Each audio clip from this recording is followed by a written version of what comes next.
BioShock Infinite is known for how difficult its achievements can be, especially if you're going for the 100% or Platinum trophy. From its unfair difficulty settings, the ridiculous amount of collectibles and missable achievements, and the tedious challenges found in the DLC, there's no question why this game is as infamous as it is. But as I was about to start up the game, I thought to myself, can you do it all in one playthrough? Okay, the short answer is no, you can't get all 80 achievements in one playthrough because 30 of them are DLC. Although I will be doing those, for now let's just focus on the 50 base game achievements. There are 3 main reasons why doing this would be so challenging. First, collectibles. You know them, you love them, it's the same as the last 2 games. There are audio diaries, kinetoscopes, and infusions to find hidden throughout the levels. There's an achievement for each of these, so obviously it's important we find them all. Second, gun kills. This game has a ton of achievements for killing enemies in different ways, and most of them are for getting kills with a certain type of weapon like a COD camo challenge. This on the surface doesn't sound all that difficult, but unlike the past 2 games, you can only hold 2 guns at a time. That's some bullshit. So you have to constantly be swapping out your loadout based on what weapons you haven't used. And finally, 1999 mode. This is the game's hardest difficulty, which expectedly lowers your health and makes the enemies far more deadly. While you are luckily allowed to respawn, it does cost you 100 Silver Eagles to come back, and if you don't have the money, you have to start the game all over again. On top of beating the game on this difficulty, there is also an achievement for beating it in 1999 mode without purchasing anything from the dollar bill vending machines. Like the last game, these sell you health, ammo, and other items that would be extremely useful on this run. Honestly, when I read that for the first time, I thought, okay, yeah, this is gonna suck, but at least it'll keep money in my pocket for when I inevitably die over and over again. Then I realized that there's also an achievement for spending $10,000 throughout the game. This, again, seemingly innocent achievement combined with the last 2 and going for them all in one playthrough will make for a nightmarish experience. So to do this, I have to spend as much money as I can on only weapon and ability upgrades while maintaining enough money to keep me alive. And if I end up dying too many times, I might not be able to get the achievement and fail this challenge. Now, if you're familiar with this game, you might be thinking none of this is even possible because you could only unlock 1999 mode after beating the game. Well, unfortunately, you're wrong. If you enter the Konami code in the starting menu, it unlocks the difficulty from the get-go and gives us our first achievement. I guess we've already started, so let's see if you can 100% BioShock Infinite in one playthrough. The game starts us playing as a guy named Booker DeWitt on his way to a lighthouse. We are on a mission to retrieve a certain girl in order to clear all of our debts, and after climbing to the top of the lighthouse, we get strapped to a chair and sent to the city of Columbia.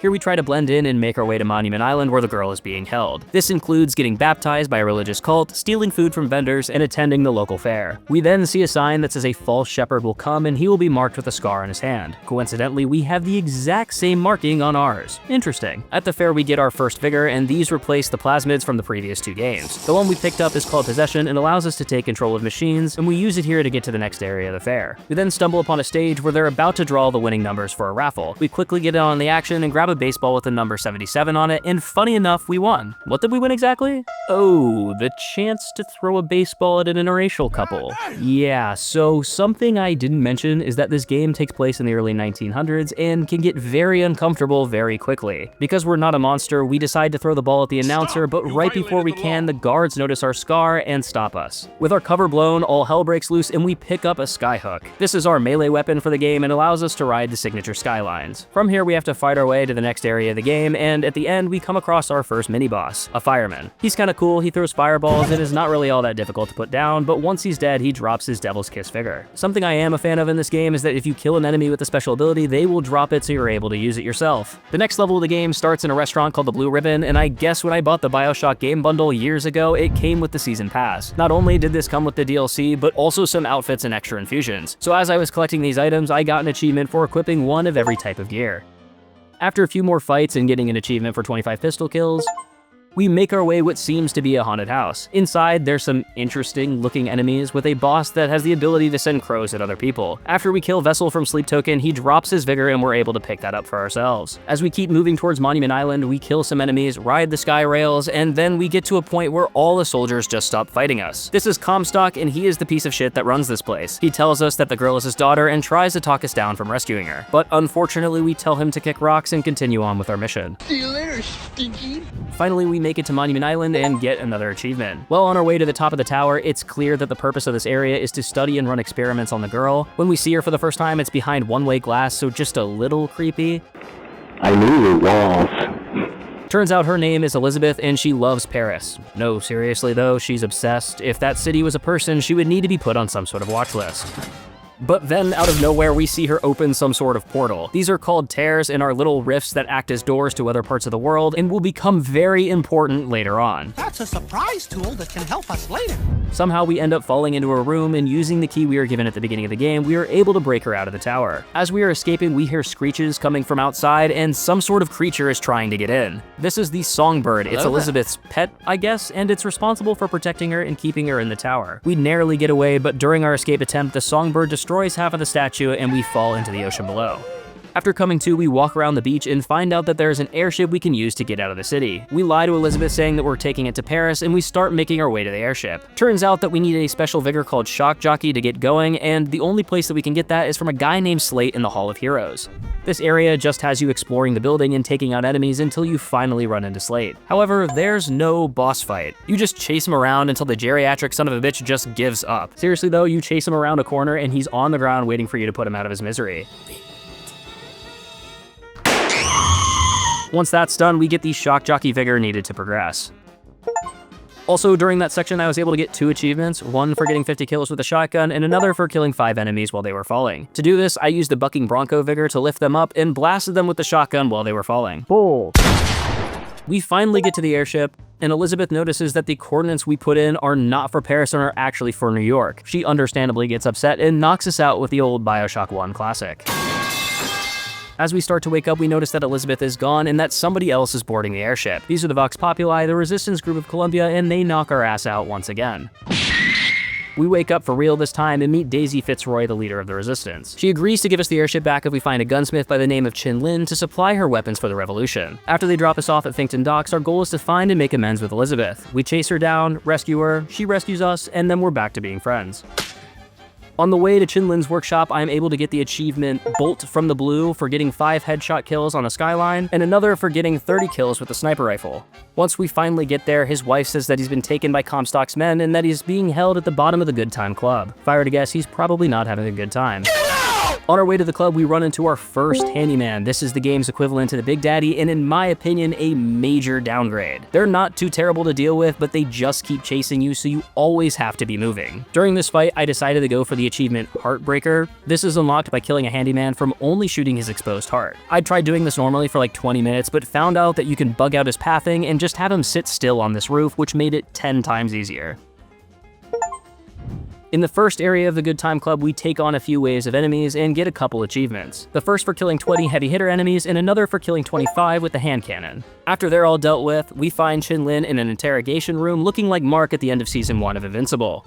With Chen far past his expiration date, we learn that Elizabeth tears not only take us to different places, but also different universes. So our revised plan is to jump into another reality and hope he's still alive. Turns out he is, and the Vox's revolution is currently underway. However, Chen does still need his tools to make weapons, so we have to set off to find him. This section of the game isn't all that exciting. We just keep pushing back Comstock's men until we get to where the tools are being held. Holy shit, that's a lot of tools. Well, yeah, no, we're not taking those with us, so Elizabeth opens another tear to a different universe where Chen didn't get his tools taken away. Throughout this level, I got quite a few achievements, one for upgrading an attribute, one for looting 200 containers, killing 20 enemies with the Skyline Strike, killing 20 enemies with the RPG, another for killing 75 enemies for Vigors, and finally, of course, one for completing the section. Unfortunately, Chen is dead in this world too, but at this point, the Vox have almost fully taken over Columbia and don't need the weapons anymore. We rush to the factory to help finish the job, but it turns out Fitzroy is also evil and orders for us to be killed.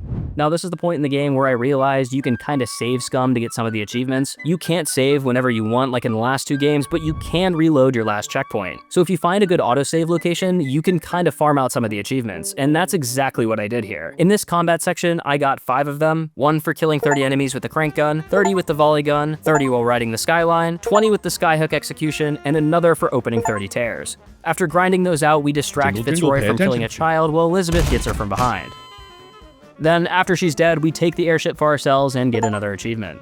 Elizabeth gives herself a sick fade and demands that we take out Comstock once and for all. So for the next larger portion of the game, we go through a couple areas fighting tons of enemies as we make our way to Comstock House. This was honestly my least favorite section of the game because there's just not much going on. It's the same thing over and over again, killing a bunch of people. However, I was able to get most of the remaining achievements. First and foremost, the killing achievements. I got 1 for killing 20 enemies using allies through tears, 1 for killing 100 with the carbine, 1 for killing 150 with the SMG, 10 with environmental hazards, 5 while drunk, and another for knocking 20 enemies off of Columbia. Pretty straightforward, most of them popped around the same time. For Vigor achievements, I got Well-Rounded for using all 8 after finding Return to Sender, and Combination Shot for performing all ability combinations. As for the rest, I got one for fully upgrading a weapon in Vigor, having Elizabeth pick 30 locks, and for finding every infusion in the game. It was also here that I got the Grand Larceny achievement for spending a total of $10,000. This was a huge weight off my shoulders because from this point on, I did not care about dying in the slightest.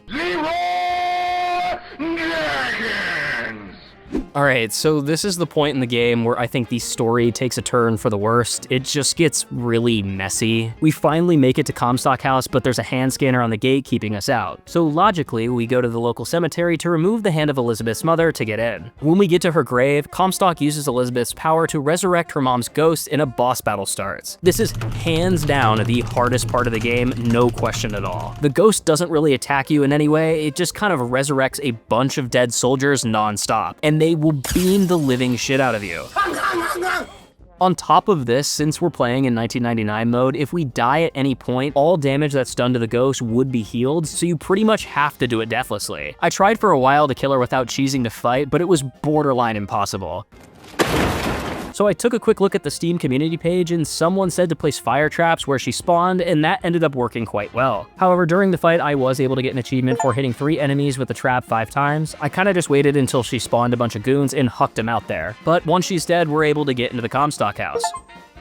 Out of nowhere, the Songbird finally catches up with us and takes Elizabeth away. As we dive further into Comstock House to save her, it slowly starts to look more like the setting of an Outlast game, and at this point, the only missable achievement I didn't have was Mind Over Matter for getting 20 kills with possessed machines. Now, I knew I was getting close to the end of the game, so when I saw this set of turrets, I decided to grind out the rest of the kills here just in case there weren't any later on. So this meant possessing one of the turrets, hoping it got at least 1 kill, restarting the checkpoint, running all the way back, and then rinse and repeating until the achievement popped.